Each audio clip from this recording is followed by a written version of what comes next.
Yo, shout out guys, another day, another vlog. Today's video guys, meron nag-message sa atin na bibili siya ng crayfish. So, binigyan natin guys 4 inches, pero ang binigyan natin ito guys, malaki oh. Nilagyan natin ng ng PVC para hindi siya ma-stress. Para pagdating doon, masaya at siya guys, malakas. Tapos meron siyang binili na isang 4 inches pero binigyan natin ng 5 inches. Tapos 1.5, dalawa binili niya guys. Binigyan natin siya ng 4 kasi nahirapan ako mag-gender nito guys. Yung ating mga crayfish na maliliit. Kasi nasa 1.5 inches pa lang guys. So 1 inches to 1.5 pa lang. Pero 4 ang binigay natin. Ngayon ang 3. Yan. Hindi ko lang makita yung isa ko na sana guys. Ayun to. Ayun guys, so 4 yan sila guys. So yan o. Yan, no. Nilagyan natin ng mga guppy grass para aquatic plants para hindi sila na-stress at pagdating doon medyo malakas pa sila. Same din dito guys oh. Nilagyan din natin ng hides yan para hindi na siya maalog masyado. Kasi mahirap pag mga rider kasi na walang box. Maalog-alog nila. Pinag-separate natin para kasi ang takip natin ito guys. Mayroon siyang butas para hindi siya para hindi siya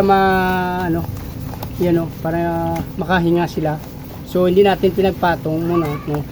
Sana hindi rin ipatong ng mga riders mamaya kasi may butas yan sa ibabaw para hindi sila ma-stress yan. So yan guys, so yan.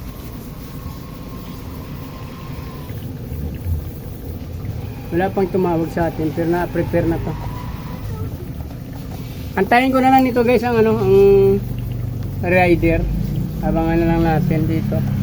Kasi mayroon bumibili sa akin ng mga isda. Diyan, sa labas nandiyan. Mayroon bibili ng mga suki ko sa taga rito lang din sa amin guys. Hindi ko na pinagpatong to guys para yung ma-preserve yung butas.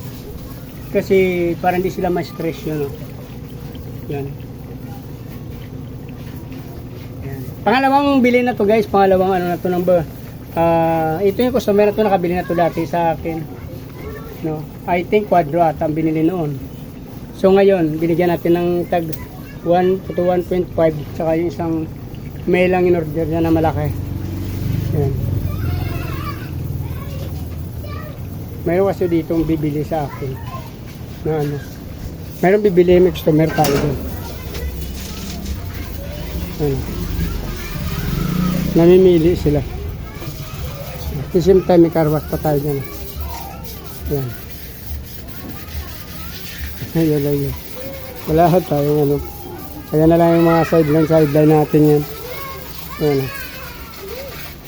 Ayan, namimili sila. Namimili sila ng bibilhin. Mga kapitbahay ko lang yan dito guys. Yan yung ating may isa pa ako dyan ng karwas na ganyan. Hindi problema kasi wala pang control. Yung control niya kasi nasira na.